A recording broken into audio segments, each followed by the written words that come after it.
And so, my people, like I said earlier, if you're just joining, share, because the Republic of Cameroon and their operatives in the high-tech companies are at work struggling to make sure that even those who are subscribed to this channel henceforth don't have alerts indicating to them that a live broadcast is on or that a new production is on. So share as much as you can. Let us continue to sensitize, educate, and empower our people, because our people need to know the truth, that truth that is going to set all of us free. Okay, let's go on to Victor Julius Ngoh. I wanted us today to look at some issues. I started with annexation, and I want us to talk about the economy of Southern Cameroon at the time, West Cameroon later on, and I don't know, East Cameroon. That's right. No, the West Cameroon Bank, why was it dismantled? That is a very important point, because at the All Anglophone Conference 1 in Boya, 1993, the Cameroon Bank was one of those institutions that the Anglophones picked out and said it was mismanaged and liquidated by the Francophones. Let me put it that way. Whereas, by the time the Cameroon Bank moved to Yaoundé, it was a living corpse. It was a living corpse. As early as 1966, because Drought took over in 1965. Okay, my people, let me stop there first of all.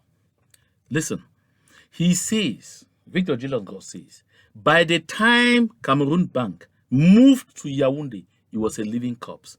Why did it have to move to Yaoundé? Why on earth did it first of all have to move to Yaoundé? Did anything leave Yaoundé to Southern Cameroons? Because you see, sometimes people try to manipulate. They even say the facts, and the facts are look at them in the face, and they try to twist it around. Why will Cameroon Bank be moved to Yaoundé? This was a Southern Cameroons bank, based in the Southern Cameroons, serving the people of the Southern Cameroons. From the time it was set up and was managed until Yaoundé came in, nobody said it was limping. But Victor Julius Ngoh wants to give us to understand that the bank was virtually dead and Yaoundé came to salvage it by taking it to Yaoundé. Oh, Yaoundé became Father Christmas. I'm coming back. Let's listen to him push this fallacy further. The Cameroon Bank was unable to pay civil servants' salaries. And Joao wrote several times to Ahijo, asking for financial support to prop up Cameroon Bank. It got to an extent, you see, there are certain things I feel a bit, as a historian, I'm called upon to have some reserve for in order not to stir up. whip up Negative sentiments. Yeah. But the Cameroon Bank, as early as 1963, you see, Poncha took a loan from the Cameroon Bank, 75 million francs. 75 million francs in those days. If you have Now, let's stop there before we continue. You see, he is even finding it difficult to coordinate the ideas that he wants to give in line. Because at some point, he even tried to brandish some documents, but he would not be brandishing a document that shows the 75 million that Foncha borrowed from Cameroon Bank without collateral, without the security. When he says Cameroon Bank by 1916 was already completely bankrupt, it was an empty, that's why I asked. So Yaoundé could not survive Cameroon Bank while Cameroon Bank was in Boya. They needed to carry it to Yaoundé before liquidating it there. And who liquidated it? Was it liquidated by Southern Cameroonians? If he was that corpse with nothing completely to offer, did he need to be liquidated by people who have nothing to do with the bank by people who don't know who they need to indemnify. The real reason is exactly what Victor Julius Ngoh is not telling us. I'd like us to listen again to him, because I will come back and tell you exactly why we got to where we got to. To bear in mind that a brand new Renault 4 was about 600,000 francs. 600,000 francs. Now this is about 14 million francs. So 75 million francs was a huge sum of money. Got the loan from Cameroon Bank, and that was what was used to set up Nanga Company. People should get that clear. Now, this is something very interesting. Is Victor Julius Ngoh telling us that Nanga Company was created after 1965? Is Victor Julius Ngoh telling us that Nanga Company was actually owned by Foncha? Come on. This has been disingenuous. Victor Julius Ngoh is trying to give us to understand that Nanga Company only existed after Foncha was already vice president, because, of course, he was no longer prime minister after the reunification when he had moved and Joa took over. Victor Julius Ngoh wants to give us to understand that that is when Nanga Company came into being. But those are companies that existed prior to us getting in this unfortunate union with La République du Cameroun. And nowhere do we find that Foncha was the owner of Nanga Company. Nanga had been a big businessman. Nanga, Kilo, all of these guys. So is Victor Julius also going to tell us that when Joa came, Joa took 75 million to set up Kilo? Come on. Let's go further. It's not just talk. And Lebaga, who was the manager of the West Cameroon Development Agency, and Ngwana, who was the director of Cameroon Bank, said it very clear during an inquiry that the Foncha took 75 million francs from Cameroon Bank. I have it here, if you want to see it. Okay. So the Cameroon Bank, for whatever. One thing I'm surprised about is that only Victor Julius Ngoh has his documents. Why has he never published these things in the history books he has written, in the hogwash he has published year in, year out? Because La République du Cameroun sits at some point, they say, but how do we continue to bring trouble? How do we continue to set confusion amongst people? How do we continue to demean them? How do we continue to make them look stupid? They go and, bring some hogwash of documents to come and say, I have the documents here. I have them here. And they're only in the hands of Victor Julius Ngoh. Victor Julius Ngoh is the only historian who has access to them. And a tone fellow. Because he will say somewhere here that, when I talk, they will say that I'm not one of them. But of course, the fact that a tree grows in water doesn't make it a fish. And let's listen to him because, like I say, I want him to get to the end of his thought. So that I tell you exactly how we got Cameroon Bank to that point where it was. It gave loans without enough collateral security, to the extent that the checks issued by customers of Cameroon Bank, the checks were not accepted. Even when the Cameroon Bank endorsed the check. That should be made very clear. To the extent, although it was the Bank of the West Cameroon and government, customers will issue Cameroon Bank check endorsed by Cameroon Bank. It will go to the Treasury, West Cameroon Treasury, and it will be rejected. You know what that means? That should give you an idea. And we are talking of 65, 66. 65, to the extent that several meetings were held, chaired by the permanent secretary of the PM's office to see what can be done to save Cameroon Bank. January 1966. This is it. January 1966. Prof, you need to photocopy some of this and share with us so that we can read. January 1966. This is it. And there were instances were those who took loans, played a trick and could not pay. Now, let me pause a bit there. Because all of this trash that he's saying has a clear-cut explanation. And that is exactly the explanation Victor Julius Ngoh keeps aside. If you know the meaning of the word sophistry, sophistry is S-O-P-H-I-S-T-R-Y.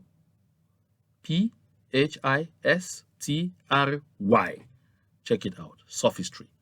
That it gives you an argument that seems so convincing, seems so legit. This is it. I have the paper here. It is backed by this document. But you need to know how we got there. I don't want to get so much in advance of him so I don't get confused in getting to know exactly how we got here.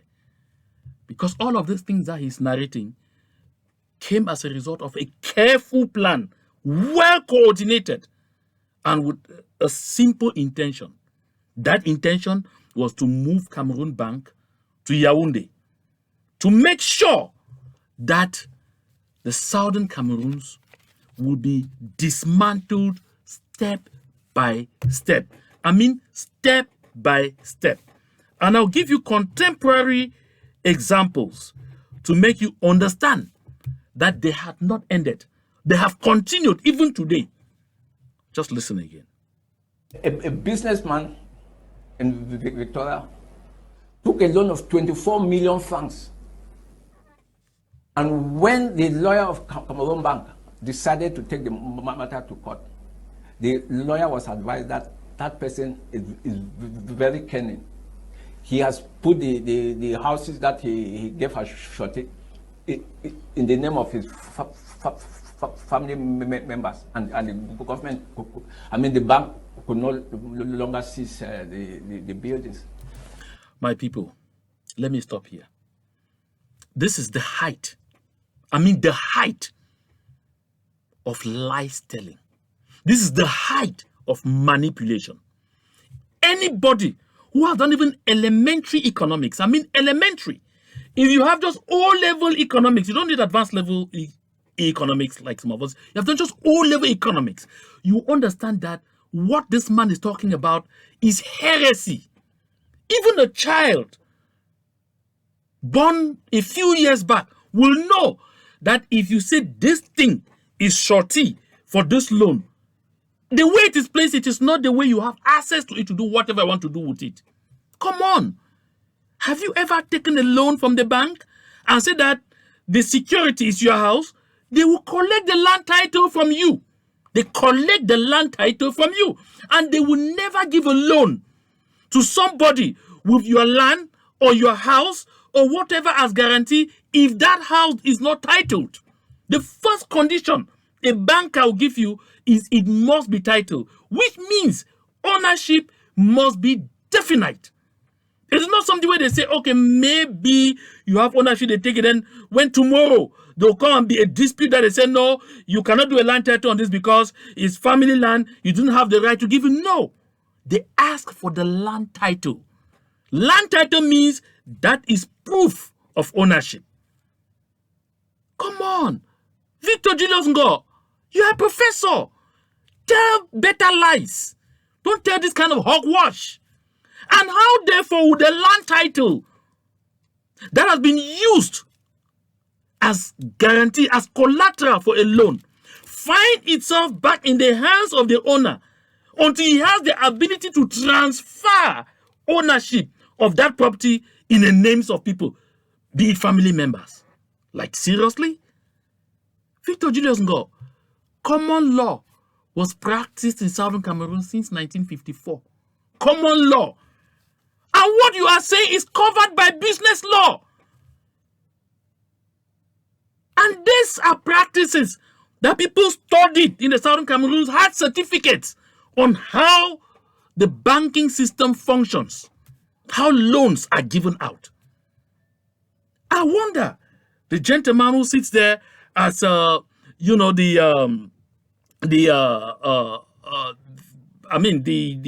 journalist in the studio, I don't know if he is not knowledgeable enough, if he is not aware of this common thing, to ask Victor Julius Ngoh to explain how such a thing was even possible in the first place. How is such a thing possible? on. Give me a break. It doesn't happen anywhere. It has never happened anywhere. Even in our various Njangi groups, we call them Njangi groups. If you say, I'm putting my car as shorty, they collect the car registration certificate from you. You can't transfer ownership. You can't. So how on earth will somebody take 24 million at the time and give security? So how did he give that security? How was it security if it was still at his disposal that he could change ownership at any time? How did it become security? Victor Julius Ngoh, you make me, that's what I said earlier, that, well, Professor, let me call it, but you make me, at this particular point, to begin doubting that calling. It's simply embarrassing. It is here. It is here. And he shows The a case document. of a company in Bali took a loan from Cameroon Bank. The company was shorted by Fon Gadiga II. And when the company defaulted, and the lawyer of the bank decided... Prof, you have facts?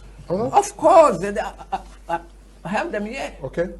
Let people not go and sue me that... No, I have them here because tomorrow they will say Professor Ngoh is from the Republic of Cameroon. He does it, for instance. Okay.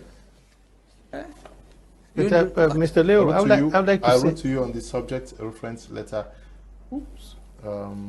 It's lengthy. You may maybe not read it all now. Okay, yes. Yes, Mr. Leo, It's I would 1966. like to say something. You know, there is a faulty narrative. Now, let me stop here first with Victor Julius Ngoh before we get to this gentleman. So, of course, you hear again another heresy. He says the fund of Bafut, Fonabumbi, or whatever fund at the time, shorted a loan for a company in Bali. What did he shorty? With himself? With his body? No. You can't shorty when you don't have an asset that is either above or equal to the amount of money being shorted plus the interest that has to accrue. It's not possible. If the fund stood as shorty, it's because he had assets that he put to guarantee that loan. If this company doesn't pay this loan, you take these my assets, liquidate them to reclaim the money, to recover the money. And the man brandishes papers. Papers. What do those papers show? Listen, my people. Let me get to the crux of the matter. This is what happened. When the Southern Cameroons accepted to get into this unfortunate union with La République du Cameroon, something happened. And the intention of what happened was simply to cripple the economy of the Southern Cameroons and install dependency, to make the Southern Cameroons totally dependent on La République du Cameroon for everything, such that we will never be able to assert ourselves when they ignite the assimilation machinery. So therefore, when we merged, or when we got into this unfortunate federal stuff of two states equal in status, the one thing that happened was La République's currency was considered the legal tender of the new Federal Republic of Cameroon. And in the Southern Cameroons, we were using the British pound, the pound sterling. And so, La République du Cameroon deliberately, through the influence of France, set exchange terms that were horrible for the Southern Cameroons. So suddenly, you were a millionaire in the Southern Cameroons with your pound sterling. And they tell you, therefore, that 1 pound sterling will be equal to 0.00000 CFA franc. So the CFA franc, which naturally was lower than the French franc, which French franc in parity was inferior to the pound sterling, unfortunately, the CFA franc was made to be more powerful than the pound sterling for the Southern Cameroonians. So, in exchange, therefore, overnight, Cameroon Bank went bankrupt. That was simply it. Cameroon Bank became poor. Big business people who had taken loans to execute businesses and all whatnot, like the Nangas, the Kilos, and others, suddenly found themselves going from riches to people who literally had no money. That is exactly what happened. And this is what Victor Julius Ngoh will never tell any of you. And when that was done, therefore, the people, the business class in the Southern Cameroons was completely impoverished. And so you have to start making SOS to Yaoundé. Please, we need some resources for this. Please, we need some resources for that. And then Ahidjo moves on to the next plan.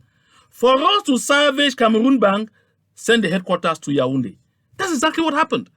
Send the headquarters of Cameroon Bank to Yaoundé. And then they appointed a liquidator who is a citizen of La République du Cameroun to complete the dependency process. A lot of the people who had their money in Cameroon Bank never received anything from the liquidation process. Nothing. And Victor Julius Ngoh comes to tell us things here. This is the crux of the matter he will not explain to anyone. Why will Cameroon Bank suddenly start having difficulties only when we get into some kind of unfortunate union with La République du Cameroun? Victor Julius Ngoh is incapable of explaining that to anyone. Besides all the incoherencies that he's, spewing on that network. I'm particularly vexed with this gentleman in the studio because as a journalist, he should be knowledgeable about economics at least, about banking procedures. He should be able to ask Victor Julius Ngoh, how comes a collateral security will suddenly find its way back into the hands of the owner to the point where he can switch ownership? Come on. Victor Julius Ngoh, you're not talking to illiterates.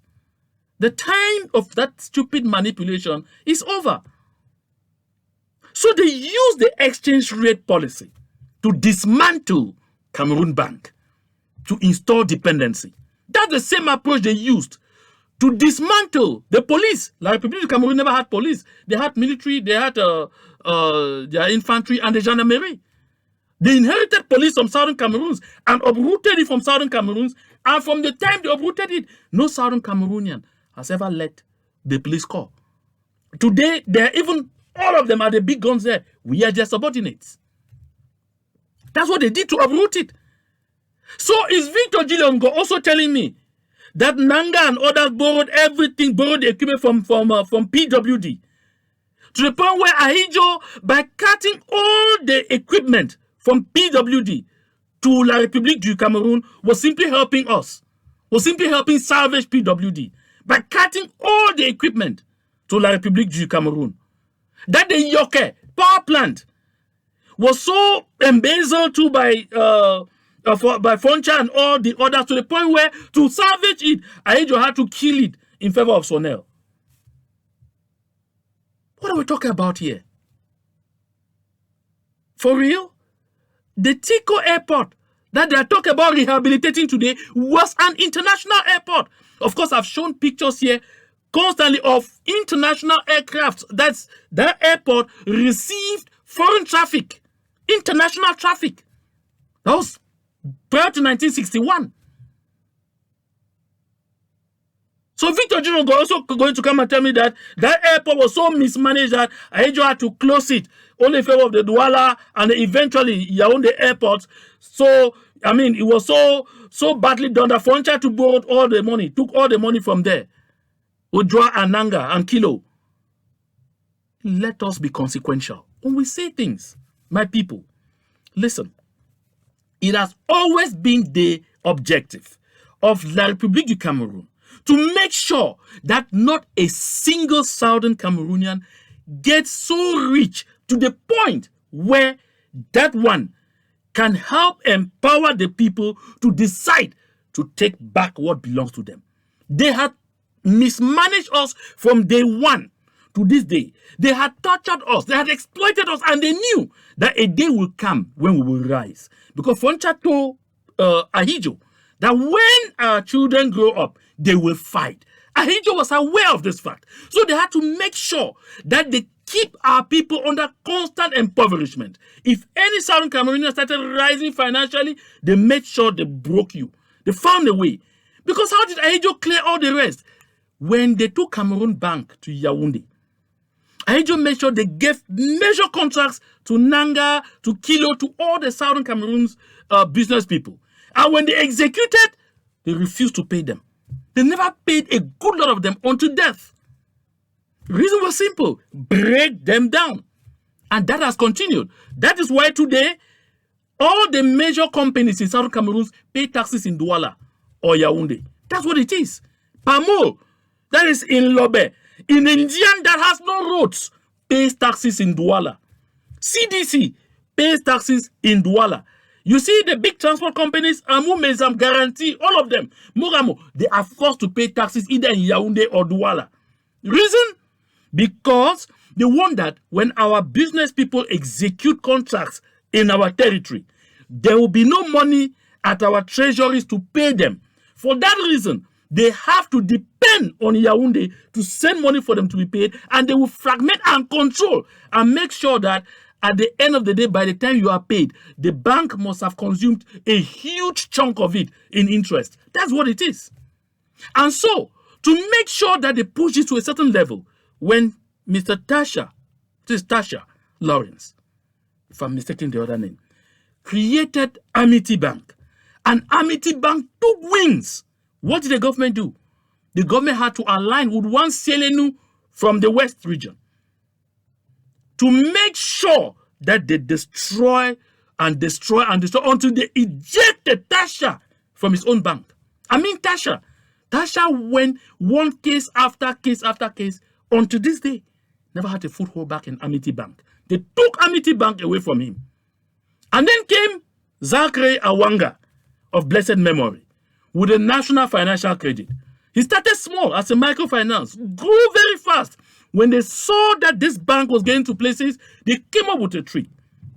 And the person they used was Chimi Evuna.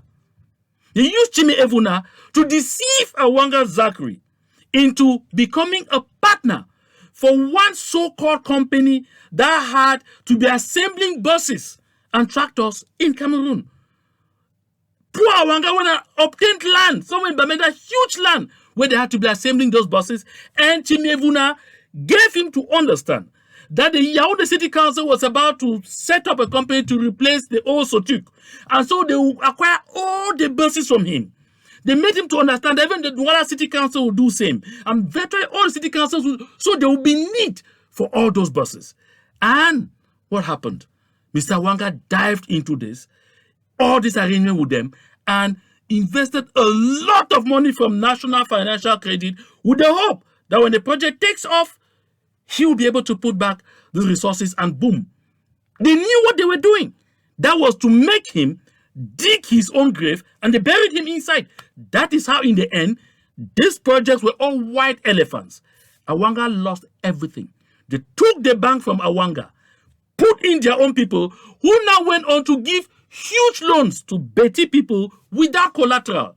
And at the end of the day, they had to put the bank under rehabilitation and ejected Awanga as board chairman, ejected all the people he brought in there.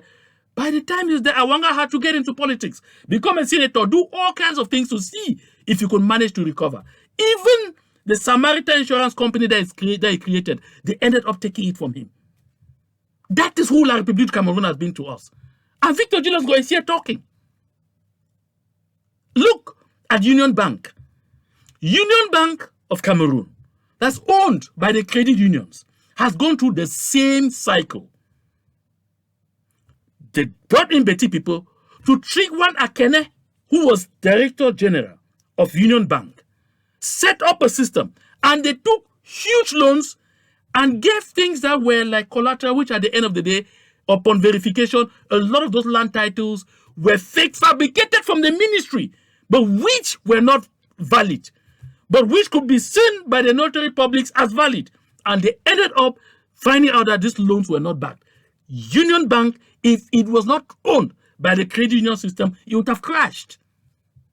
And the ambition again was to take it over. And Victor Julius will come here and give this same narrative. My people, we have to be educated about the happenings around us. Because if you don't know, you don't know. You usually fall prey to these kinds of manipulations. Look at Camcule. Who is doubting? You know, at one point, the Cameroon government, that was in the late 90s, felt frightened when they found out how much liquid resources Camcule had. They found out that Camcule had over 70 billion in raw cash. And because they had taken, confiscated Frundi's victory at the presidential election in 1992, they feared that there could easily be an insurrection, and what they had been expecting could happen sooner than later. They wanted to run Camcule. So they appointed an administrator for Camcule from Yaoundé and sent him to go to Bamenda and take over. And a Betty Boulou person to come run down the entire movement. Unfortunately for him, this was a different philosophy. And when the person came, the people asked him, are you a member of the credit union? No. Which of the bodies do you belong to? No. He said, this thing, you cannot be anything here if you don't belong to a credit union, and you're not a member of the board of directors of any of the credit unions, to find yourself even at the level of Camcule. And when they were insisting, the person said, okay, don't worry. If this money that's fighting you, by tomorrow morning, everybody will take back their money. That is how they were stopped from getting to Camcule, but they did not end there. They ended up fragmenting Camcule by using a power-hungry fellow called Musa Shameful. That's why today you have Camcule, you have Lekukam, and here there's even a third network coming. Because they had to flatter get into CPDM and will protect you to make sure you will violate all the rules of Camcule that existed, that even made it possible for you to find yourself at the hem of Camcule so that you remain there forever. And then so that they have an eye on exactly what is going on in Camcule. That is who La République du Cameroun has been to us. That is who La République du Cameroun has been to us. Go and say that to the Blues, not to someone like me, who has had the opportunity not only to study some of this, but to talk to people. For 19 years, I've been inside that system, right at the heart of that system. I've gone through every little avenue. Don't come and say this hawkwash here, Victor Julius Ngoh. Come on. I like our people to know these truths because it is very important. I know this particular outing is a bit long, but it is necessary. Take your time. Listen to it. If you are tired, you rest, get up back, come back to this channel, listen to this again. Do your findings. And you go to know why we should never, ever again have anything to do with La République du Cameroun. Let's take a last listen. The other gentleman is just talking inanities, but let's just listen a bit, and then we can close up. That we need to debunk, because in my view, it does not help us solve the problem that we face as a nation. The notion that there was a golden age at one point, yes, and that somehow things got bad on one side of Cameroon, didn't get bad on the other side. It is my view, and history bears it, that an oligarchy was formed in 1961. Okay. A thieving oligarchy made of factions of all the region of Cameroon. And they have mismanaged this country for the past 61 years together. And today, one faction of the oligarchy wants to present itself like, I wasn't responsible, like they were a victim. The Anglophone elite and the Francophone elite got together in 1961 and then set up an oligarchy that... Look, my people, I don't want to get into all of this shit. Listen, we all know what happened. There's no such thing as an oligarchy was set up or this and that. There was a golden age of the Southern Cameroons. Yes, there was a golden age. Southern Cameroons is the only country south of the Sahara in Africa that had a functional democracy right from 1954. Has La République du Cameroon ever had? Has somebody in La République du Cameroon ever organized elections, got beaten at the polls, and handed over to the next? That happened in Southern Cameroons between 1954 and 1959. And that is a golden age. I don't know where this fellow is coming from. That is a golden age. The age where politics was not war, where members of opposing parties stood on the same soapbox. I know those who lived it and I mean can visualize it as I'm talking about it. Stood on the same soapbox.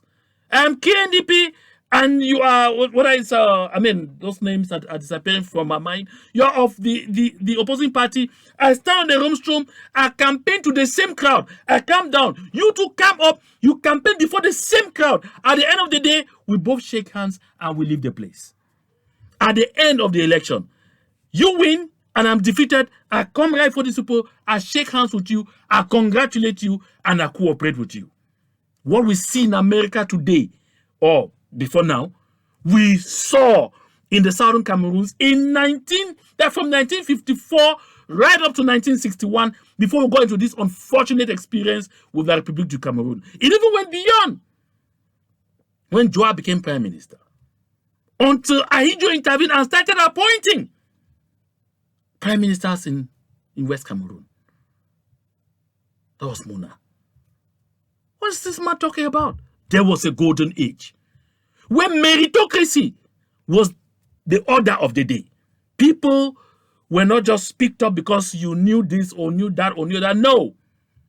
We are thinking of the golden age of Southern Cameroons. We will have sanitary inspectors go from door to door to make sure that even people's living conditions in their houses met the basic hygienic conditions. What we see everywhere. If you live in America and in the United Kingdom, you must mow your lawn. If it goes beyond a certain level, the community will give you a ticket. Can that happen in La République du Cameroon? It happened in Southern Cameroons. That was the golden age. We lived in a community where our roads were maintained following a specific calendar. Even authors of La République du Cameroon say it. They did not wait until at one point our roads became impassable.